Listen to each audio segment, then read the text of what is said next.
Olá a todos, sejam muito bem-vindos, muito bem-vinda ao meu canal. Meu nome é Eduardo e nesse vídeo trarei para vocês a ideia sobre a lei de Kirchhoff e uma aplicaçãozinha numa questão do ITA. Vamos lá? Bom, o que diz então a lei de Kirchhoff? Ela pode ser dividida entre a lei dos nós e a lei das malhas. Bom, o que diz a lei dos nós? A lei dos nós, ela indica pra gente que em um nó, o que seria um nó, né? É basicamente quando você tem a união ali de pelo menos 3 fios, né? Vindo de diferentes caminhos, digamos assim. Então, por exemplo, o F seria um nó? Não, né? Porque a gente tem aqui um único caminho sendo traçado, né? Vamos nos colocar no lugar da corrente, por exemplo. A corrente só pode ir para um lugar, então não é um nó. Mas aqui no ponto B a gente percebe que é um nó, porque quando a corrente passa por aqui e ela chega no ponto B, ela fica, opa, que lugar eu vou? Então é um nó, né? O C, então, seguindo o mesmo raciocínio, não é um nó, o D não é um nó, o E é um nó, e enfim, sem enrolação, o que seria a lei dos nós? É basicamente, ele diz que não vai ter um acúmulo de cargas nesse ponto, o que significa que a corrente que está passando aqui, né, por esse fio, ou seja, a I1, ela vai se somar com a corrente I3, né? E a corrente que vai surgir aqui basicamente vai ser decorrente da soma dessas correntes, né? Ou seja, a I2 aqui, ela vai ser I3 mais I1, certo? Basicamente isso. E o que diz então a lei das malhas? Bom, a lei das malhas, ela diz que definindo-se uma malha, o que seria uma malha? Ela basicamente tem que ser como se fosse um circuito simples, né? Você tem que ter um começo, um caminho ali, um meio e tem que terminar no mesmo ponto que você começou. Então, por exemplo, a ABEFA é uma malha, beleza? É uma malha possível. Ah, mas eu não poderia também montar outra malha? Poderia. Qual seria? A malha, por exemplo, B, C, D, E, terminando em B, certo? E ainda tem outra malha possível, caso você quisesse, você poderia sim usar, que é a malha A, C, D, né, F. Poderia sim incluir esses pontos intermediários, B e E, mas, enfim, né, a ideia vocês conseguiram entender. E o que acontece dentro dessa malha? Basicamente, o que acontece é que, se você começa num ponto Azinho aqui, nesse ponto A, né, e você vai caminhando por essa malha, basicamente, a variação do potencial tem que ser nulo, né? É como se você tivesse... o lugar que você chega é o lugar que você começa. E o potencial não pode mudar. Então, fazendo todo esse caminho...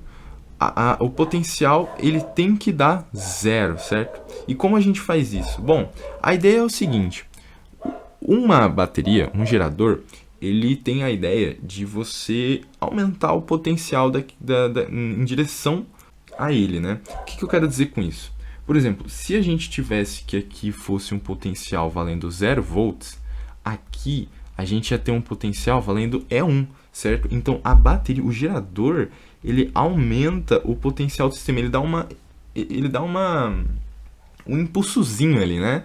Não seria um impulso físico, mas é na linguagem mesmo figurada, né? Ele dá uma ajudada ali no circuito, certo?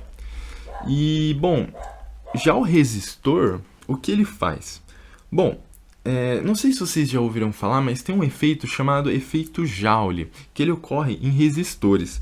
Basicamente, ocorre uma dissipação de energia nos resistores, né?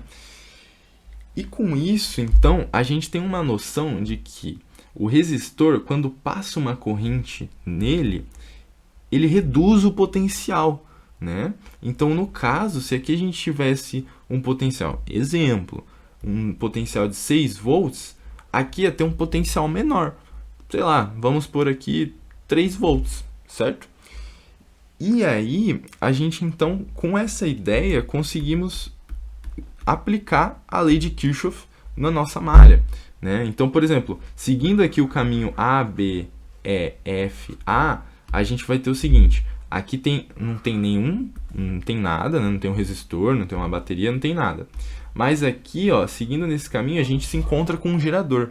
Só que o gerador, ele está no sentido contrário, né? A gente viu que ele aumenta o potencial se a gente partir de um ponto para cá e chegar num ponto para cá. Só que a gente está no sentido contrário, então vai diminuir o potencial. Não, pera, não estou entendendo. Bom, é só você pensar, por exemplo, na energia potencial gravitacional.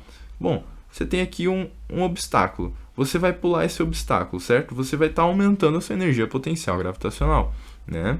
Agora, se você for no sentido contrário, você vai diminuir a energia potencial gravitacional. Potencial, né? E é o mesmo raciocínio se a gente for pensar aqui no circuito, certo? Você vai estar diminuindo o potencial, né? E então a gente coloca isso como sendo menos E1 na nossa conta, na nossa expressão. E aí, seguindo o caminho, então, aqui do circuito, estamos seguindo aqui, a gente se deparou com um resistor. Só que aí, para a gente conseguir saber se vai ter sinal de mais, se vai ter sinal de menos, a gente primeiro tem que entender qual é o sentido dessa corrente. Tá vendo que a corrente ela está no mesmo sentido que a gente está olhando? Então, o que vai acontecer? Essa corrente passando no resistor, ela vai promover uma diminuição de potencial. E quanto que vai ser essa diminuição de potencial? Vai ser justamente devido à lei de Ohm, né? Vai ser exatamente o produto entre a corrente e a resistência desse resistor, certo? Então, basicamente, para você saber o que vai acontecer, né, se você soma, se você subtrai, é você analisar justamente se aquele elemento do circuito ele vai estar promovendo um aumento ou uma diminuição do potencial. E aqui a gente percebe o seguinte, a gente percebe que vai estar promovendo, então, uma diminuição no potencial. Então, a gente coloca como sendo menos I3R, né? Isso sendo igual a zero. Tá, tudo bem, eu entendi que essa expressão se chega dessa forma. Mas aí, para resolver, o que vai acontecer, né? Bom, resolvendo aqui, a gente vai chegar num resultado que talvez possa ser esquisito para alguns. A gente vai chegar aqui, 3 é menos E1 sobre R. A gente chegou que a corrente é um valor negativo. Mas o que isso significa? Lógico que eu fiz só um exemplo, mas isso significa basicamente que eu errei o sentido da corrente. Foi isso. Em vez da I3 tá indo de F para A, ela na verdade ela deve ir de A para F. Entendeu? E aí a lei de Kirchhoff ela faz isso pra gente, o que é muito legal. A matemática nos diz o sentido da corrente, você não precisa se preocupar em chutar o sentido da corrente e acabar errando, certo? Então, bom, basicamente é isso, certo? Então vamos lá para a questão, aplicar isso na prática numa questão do ITA, certo? Muito boa, vamos lá. Bom, nessa questão do ITA, a questão 14, é do ano de 2013, se eu não me engano, e ela diz o seguinte: considere o circuito elétrico mostrado na figura formado por 4 resistores de mesma resistência, R sendo 10 ohms, né? E 2 geradores ideais, cujas respectivas forças eletromotrizes são E1 igual a 30 e E2, né? Epsilon2 no caso, igual a 10 volts. Pode-se afirmar que as correntes I1, I2, I3 e I4, nos trechos indicados na figura, em amperes, são respectivamente D. Então, basicamente, ele quer que a gente encontre essas correntes. E como que a gente vai fazer isso? Aplicando a lei de Kirchhoff, né?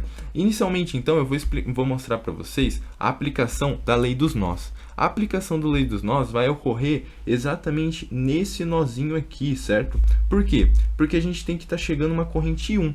Mas desse nó está saindo uma I2 e uma I3. Então, o que a gente consegue dizer a partir da lei dos nós? Que I1 vai ser exatamente a soma I2 mais I3, belezinha? Então, com isso, olha, a gente já tem uma equação para utilizar, né? E aí, o que a gente vai fazer agora? A gente vai aplicar a lei das malhas, certo? A gente precisa de, basicamente, 3 equações, certo? Seria 4, né? Mas como a gente já tem a lei dos nós, a equação da lei dos nós, então a gente vai precisar tirar 3 equações partindo da lei das malhas. Eu vou fazer o seguinte, eu vou pegar essa malha aqui, essa e essa menorzinha aqui, certo? Para aplicar a lei de Kirchhoff. Bom, então vamos lá. A gente precisa fazer o quê? A gente precisa seguir o caminho do circuito. Esse caminho, ele é arbitrário. O que significa isso? A gente pode escolher, certo? Então, eu vou andar pelo circuito começando desse ponto aqui. Eu vou colocar o vermelho para ficar mais claro para vocês enxergarem. Ó, eu vou começar desse caminho aqui e vou começar a caminhar também pelo circuito nesse sentido aqui, certo? Bom, tá vendo que a corrente 4, ela tá descendo? Então, quando ela chegar nesse resistor, ela vai estar como? Ela vai estar nesse sentido, certo? E aí, o que vai acontecer então? Quando eu estiver caminhando nesse circuito, o resistor vai promover o quê? Vai promover uma diminuição do meu potencial. E como que eu anoto isso matematicamente? Vai ser o quê? Menos R vezes I4, certo? E aí, seguindo aqui o meu circuito, eu chego aqui e subo, né? Porque eu estou analisando essa malha aqui. Subindo aqui, a gente vai ter o seguinte, a gente vai ter um gerador, né? E esse gerador, ele vai promover um aumento no nosso potencial do circuito, né? Um aumento de quanto? Um aumento de ε2, que é exatamente a eletromotriz desse gerador, certo? E então, como ele vai promover um aumento, a gente coloca aqui, ó, mais ε2, né? E aí, de novo, a gente vai seguir aqui o caminhozinho, se depara com o gerador. O gerador está em qual sentido? Lembra que o gerador, a parte maior é a positiva e a parte pequenininha é a negativa, né? E ele aumenta o potencial nesse sentido, do negativo para o positivo, né? Então, da mesma forma, esse gerador vai fazer o quê? Vai promover um aumento no nosso potencial. E isso vai resultar o quê? Em ε1, né? E aí, segundo a lei de Kirchhoff, da lei das malhas, isso aqui vai ser zero, certo? Então, eu vou montar aqui as outras equações das malhas para vocês verem como que vai ficar, belezinha? Vou montar aqui e já volto. Bom, então tá aqui, galera, montei as outras equações da lei das malhas, certo? Aqui, pegando as malhas que eu falei, né? Essa daqui, essa e essa que eu tinha resolvido com vocês. E agora, o que a gente tem? A gente tem 3 equações. Opa, galera, voltei aqui rapidão, ó, só para explicar as outras 2 equações, certo? Eu tava vendo o vídeo, eu achei meio que talvez as pessoas não fossem entender, né? Quem está realmente aprendendo a lei de Kirchhoff. Então, se você já sabe, já tem domínio, pode pular essa parte tranquilo e eu vou explicar, né? Bom, a segunda equação, ela foi tirada dessa malha aqui. E aí você pode ficar pensando, mas por que ficou mais RI3, né? Foi por causa do sentido que eu escolhi para caminhar. Qual sentido que eu escolhi para caminhar? Foi exatamente partindo desse ponto aqui, indo nesse sentido, certo? E aí, eu estou indo num sentido que a corrente está no sentido contrário do qual eu estou indo. E aí, como que eu interpreto isso, né? Bom, a gente sabe que, nesse sentido, o potencial do resistor, ele cai, né? Então, se a gente está seguindo no sentido contrário da corrente, a gente vai ter o quê? Um aumento do potencial. E esse aumento do potencial é dado por mais, né? O sinal positivo indica o aumento, R vezes I3, né? E, bom, uma forma de você pensar foi igual eu tinha explicado, que você pode pensar realmente no potencial gravitacional, né?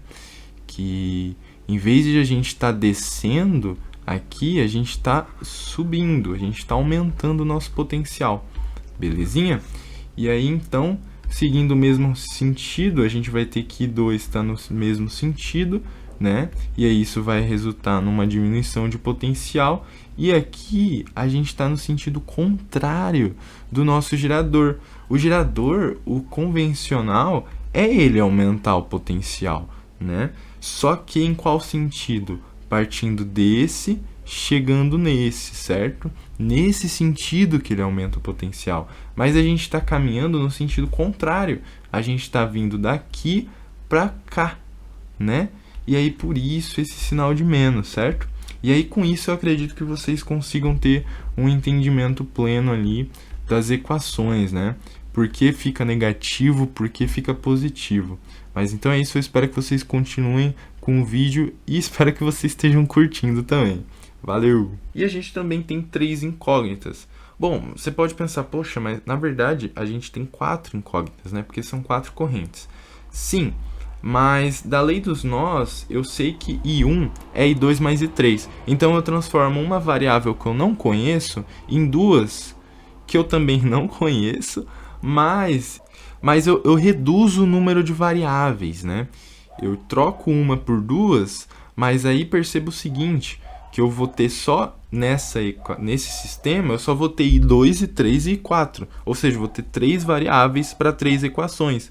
E aí a gente sabe que então vai dar para resolver tranquilo. Então eu vou resolver aqui para vocês esse sistema e já volto, certo? Que aqui é a parte matemática mesmo, a parte da lei de Kirchhoff já foi feita, agora é só resolver as contas, certo?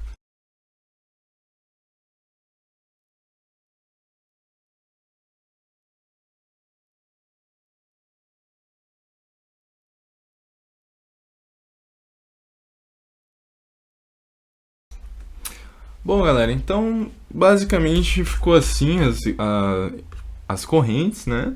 E 4 ficou ε1 mais ε2 sobre R, né? Aí eu fiz aqui, resolvi o sistemazinho, já substituí 1 como sendo I2 mais I3, né? Basicamente fiz as contas, descobri que 3 é 2 vezes ε2 mais ε1 sobre 3, né? E aí, utilizando uma equação aqui de cima, eu já descobri que 2 é I3 menos ε2 sobre R. E 1, como é a soma de 2 mais I3, acaba sendo, então, 2 I3 menos ε2 sobre R, né? Basicamente, eu peguei aqui essa equação de que 2 é I3 menos ε2 sobre R, e substituí nessa daqui, chegando nesse valor. Aí, agora, é só a gente substituir, que ele deu pra gente, né? Os valores. Então, bom, aqui o I4 a gente já chega no seguinte, né? ε1 é 30, ε2 vale 10, né? Então, 30 mais 10, 40, ok? A gente vai ter, então, que I4 vai ser 40, só que o R vale 10, né? Ele deu pra gente que a resistência vale 10 ohms. Logo, a gente obtém, olha só, a nossa corrente. E ela deu positiva, ou seja, o sentido da corrente I4 na figura é o sentido certinho, não precisa mudar, certo? E aí, I3, seguindo o mesmo raciocínio, né, substituindo aqui os valores, a gente vai ter que ε2 vale 10 volts, né? ε1 vale 30. Então, isso daqui vai ficar basicamente sobre... perdão, eu esqueci de dividir aqui esse R, né? E aí vai ficar o quê? Vai ficar 50 sobre 30, ou seja, 5 terços, né? A corrente, então, I3 vai valer 5 terços. A I2, ela vai valer, então, 5 terços menos ε2, que é 10, né? Ou seja, 10 sobre 10 dá 1. Ou seja, então, a gente chega que I2 vale 2 terços, certo? Reduz ali ao denominador comum, multiplicando em cima e embaixo por 3, e aí 5 menos 3, 2, beleza? 2 terços de ampere. E aí 1, basicamente, substituindo os valores, a gente vai ter que 10 terços menos 1. E isso vai obter para a gente 7 terços de ampere. A corrente 1. Ficou um pouco desorganizado, mas eu espero que vocês tenham entendido, certo? Então eu vou ter o seguinte, que I1 é 7 terços, a gente vai lá nas alternativas e procura 7 terços. Opa, já tem aqui, ó, I1 7 terços, alternativa B certinho, mas vamos ver se bate as outras correntes. I1 é 7 terços, I2 vale 2 terços, então I2 vale 2 terços, belezinha, tá aqui. E 3 a gente viu que valia 5 terços e 4 a gente viu que vale 4 amperes, certo? Então basicamente era essa a questão do ITA, galera, uma aplicação ali de lei de Kirchhoff, certo? Provavelmente tem outras malhas que você pode pegar que talvez deixe o problema um pouco mais rápido de ser feito, talvez tenha outros métodos, mas daria até para talvez fazer uma superposição ali, né, entre os dois geradores, mas esse jeito, pelas leis de Kirchhoff, fica bem bacana, e eu trouxe questão justamente para fazer uma aplicação de lei de Kirchhoff, certo? Então eu espero que vocês tenham gostado, galera, essa questãozinha aqui de eletrodinâmica. E eu vou indo nessa, valeu, fui!